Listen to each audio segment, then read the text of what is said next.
প্রিয় বন্ধুরা, আসসালামু আলাইকুম।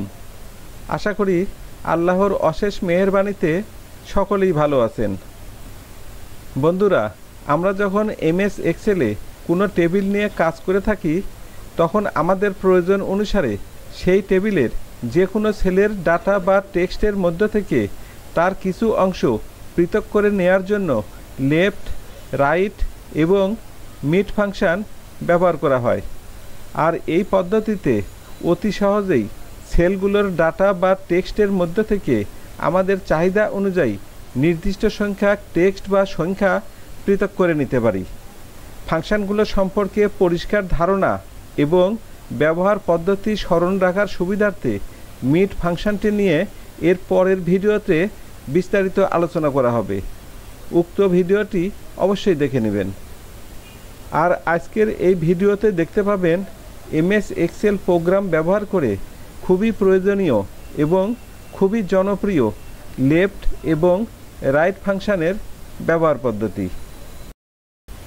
বন্ধুরা, এমএস এক্সেল প্রোগ্রামে আমি আগে থেকেই এই ধরনের একটি টেবিল তৈরি করে রেখেছি, যেখানে কয়েকজন ব্যক্তি বা কিছু পণ্যের আইডি নাম্বার, ক্যারেক্টার ও নাম্বারের সংমিশ্রণে এইভাবে এন্ট্রি দেওয়া আছে। এখানে আরও লক্ষ্য করে দেখুন, সবগুলো আইডি নাম্বারের প্রথম 3টি শব্দ ক্যারেক্টার এবং পরের 4টি শব্দ নাম্বার বা সংখ্যা দ্বারা তৈরি। এখন আপনি হয়তো চাচ্ছেন এই আইডি নম্বরগুলো থেকে প্রথম 3টি ক্যারেক্টার নিয়ে একটি নতুন কলাম তৈরি করবেন এবং শেষের 4টি নাম্বার দিয়ে আরেকটি নতুন কলাম তৈরি করবেন। সেক্ষেত্রে প্রথম 3টি ক্যারেক্টারের জন্য লেফট ফাংশন এবং পরের 4টি নাম্বারের জন্য রাইট ফাংশন ব্যবহার করে অতি সহজেই ডাটা বা টেক্সটগুলোর মধ্যে থেকে নির্দিষ্ট সংখ্যক টেক্সট বা নাম্বার আলাদা করে নিতে পারবেন। বোঝার সুবিধার্থে পুরো ভিডিওটি না টেনে মনোযোগ সহকারে দেখুন। আমি প্রথমে লেফট ফাংশনের ব্যবহার পদ্ধতি নিয়ে বিস্তারিত আলোচনা করছি। লেফট ফাংশনটি হলো কোনো একটি সেলের ওয়ার্ড, সেন্টেন্স বা কোনো লেখার মধ্য থেকে বাম পাশ থেকে নির্দিষ্ট করে দেওয়া ক্যারেক্টার বা নাম্বার পৃথক করে নেওয়ার কাজে ব্যবহার করা হয়ে থাকে। এর একটি পদ্ধতি হলো, যেমন ধরুন আমি এখানে এই C2 সেলে কার্সারটি রেখে একটি সমান চিহ্ন দিয়ে লিখলাম লেফট, এরপর একটি ফার্স্ট ব্র্যাকেট। এবার এর নিচে এখানে লক্ষ্য করে দেখুন, সমান চিহ্ন দিয়ে লেফট লেখার পর ফার্স্ট ব্র্যাকেট দেওয়ার সাথে সাথে ছোট্ট করে লেখা ভেসে উঠেছে টেক্সট, কোমা, এরপর থার্ড ব্র্যাকেটের ভিতর নাম্বার অফ ক্যারেক্টার, এরপর ব্র্যাকেট ক্লোজ। তবে একই সেলে আউটপুট শো করাতে চাইলে এই টেক্সটের জন্য লেখাটি অবশ্যই ইনভার্টেড কোমার ভিতরে লিখতে হবে।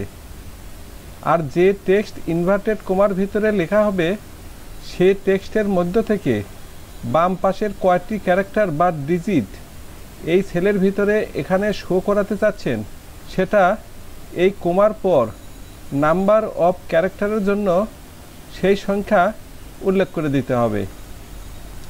যেমন ধরুন আমি এখানে ডবল ইনভার্টেড কোমার ভিতরে লিখলাম KEYBOARD কিবোর্ড, এরপর একটি কোমা দিয়ে 3 লিখে ব্র্যাকেট ক্লোজ করে দিলাম।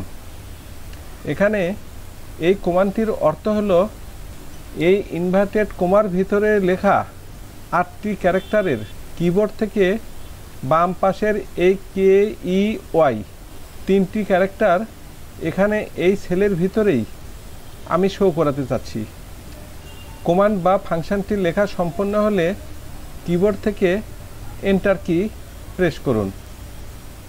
এবার লক্ষ্য করে দেখুন, ইনভার্টেড কোমার ভিতরে লেখা কিবোর্ডের 8টি ক্যারেক্টারের মধ্য থেকে বাম পাশের এই KEY 3টি ক্যারেক্টার এই C2 সেলের ভিতরেই শো করছে। এটা গেল একই সেলে লেফট ফাংশন কমান্ডের ভিতর থেকেই ইনভার্টেড কমার ভিতরের লেখা টেক্সট থেকে নির্দিষ্ট সংখ্যক ক্যারেক্টার বা ডিজিট নিয়ে লেফট ফাংশন ব্যবহার করার পদ্ধতি। এবার দেখাবো ভিন্ন কোনো একটি সেলের লেখা থেকে লেফট ফাংশন ব্যবহার করে কিভাবে অন্য আরেকটি সেলে নির্দিষ্ট সংখ্যক ক্যারেক্টার বা ডিজিট পৃথক করে নেওয়া যায় বা শো করানো যায় সেই পদ্ধতি। এই পদ্ধতির জন্য প্রথমে এখানে এই টেবিলটির দিকে লক্ষ্য করে দেখুন, এই বি কলামের এই আইডি নম্বর সবগুলোই 7টি ক্যারেক্টার ও নাম্বারের সংমিশ্রণে তৈরিকৃত আইডি। এখন এই আইডি নম্বরের প্রথম যে 3টি শব্দ ক্যারেক্টার আছে সেগুলোকে যদি এই সি কলামে নিতে চান, সেক্ষেত্রে এই বরাবর এই লেফট হেডিংয়ের নিচে এই C4 সেলে কার্সারটি রেখে একটি সমান চিহ্ন দিয়ে লেফট লিখে ফার্স্ট ব্র্যাকেট দেওয়ার পর এই টেক্সটের জন্য এই B4 সেলে একটি ক্লিক করার পর একটি কোমা দিয়ে, যেহেতু ওই সেল থেকে আমরা বাম পাশের শুধুমাত্র 3টি ক্যারেক্টার নিতে চাচ্ছি, সেজন্য এই কোমার পর 3 লিখে ব্র্যাকেট ক্লোজ করে এন্টার দিলাম। এবার লক্ষ্য করে দেখুন, উক্ত B4 সেলের 7টি ক্যারেক্টার ও নাম্বারের মধ্য থেকে বাম পাশের 3টি ক্যারেক্টার BCD এই C4 সেলে চলে এসেছে।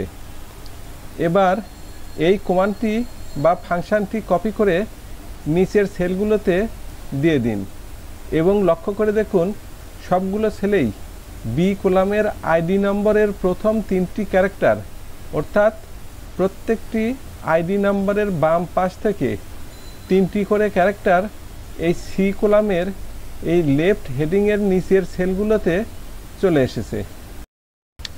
বন্ধুরা, এতক্ষণ দেখানো হলো লেফট ফাংশনের ব্যবহার পদ্ধতি। এবার দেখাবো রাইট ফাংশনের ব্যবহার পদ্ধতি। রাইট ফাংশনটি হলো কোনো একটি সেলের ওয়ার্ড বা লেখার মধ্য থেকে ডান পাশ থেকে নির্দিষ্ট সংখ্যক ক্যারেক্টার বা ডিজিট পৃথক করে নেওয়ার কাজে ব্যবহার করা হয়ে থাকে।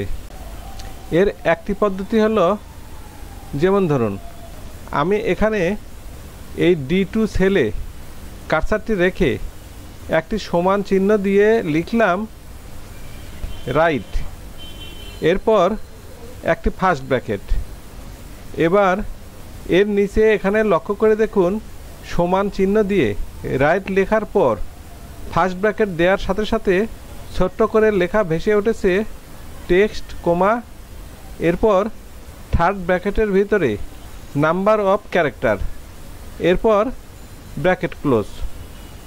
এবার আগের লেফট কমান্ডের মতোই ডবল ইনভার্টেড কোমার ভিতরে উক্ত টেক্সটটি KEYBOARD কিবোর্ড লিখে ডান পাশ থেকে যে কয়েকটি ক্যারেক্টার বা ডিজিট এই সেলের ভিতরেই শো করাতে চান সেটা এই কোমার পর উল্লেখ করে দিতে হবে।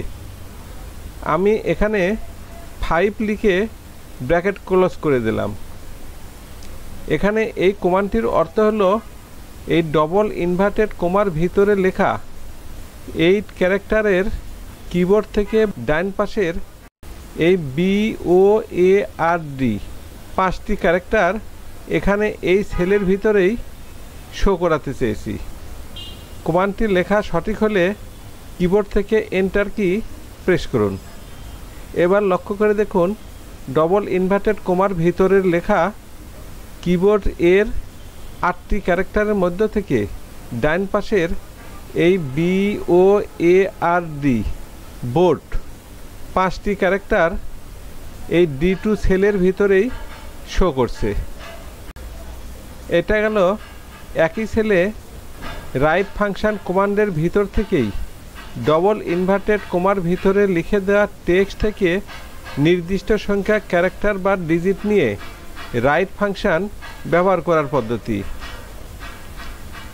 এবার দেখাবো ভিন্ন কোনো একটি সেলের লেখা থেকে রাইট ফাংশন ব্যবহার করে কিভাবে অন্য আরেকটি সেলের নির্দিষ্ট সংখ্যা ক্যারেক্টার বা ডিজিট পৃথক করে নেওয়া যায় বা শো করানো যায় সে পদ্ধতি।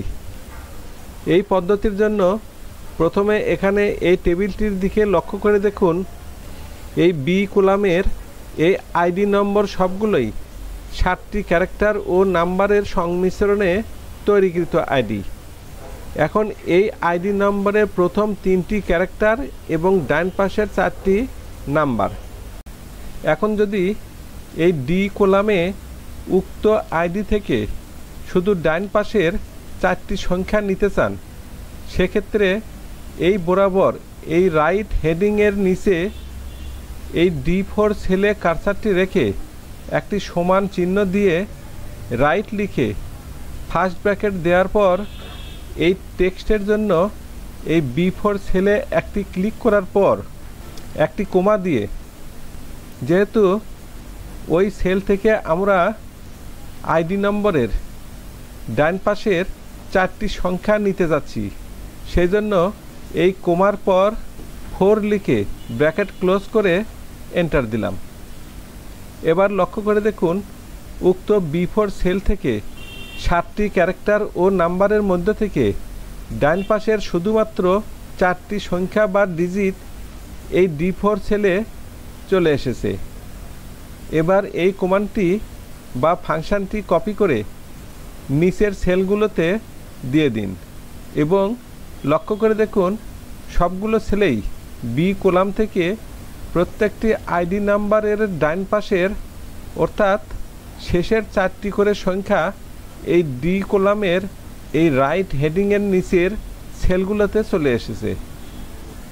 বন্ধুরা, এতক্ষণ এই ভিডিওতে MS এক্সেল প্রোগ্রামে খুবই প্রয়োজনীয় লেফট এবং রাইট ফাংশন দুটি ব্যবহার করার পদ্ধতি দেখানো হলো। আমি আশা করি ভিডিওটি আপনাদের অনেক উপকারে লাগবে। পরিশেষে বলতে চাই, ভিডিওটি যদি আপনাদের উপকারে লাগে বা ভালো লাগে তাহলে অবশ্যই সাবস্ক্রাইব করবেন, লাইক দিবেন, শেয়ার এবং কমেন্টস করবেন। ধন্যবাদ।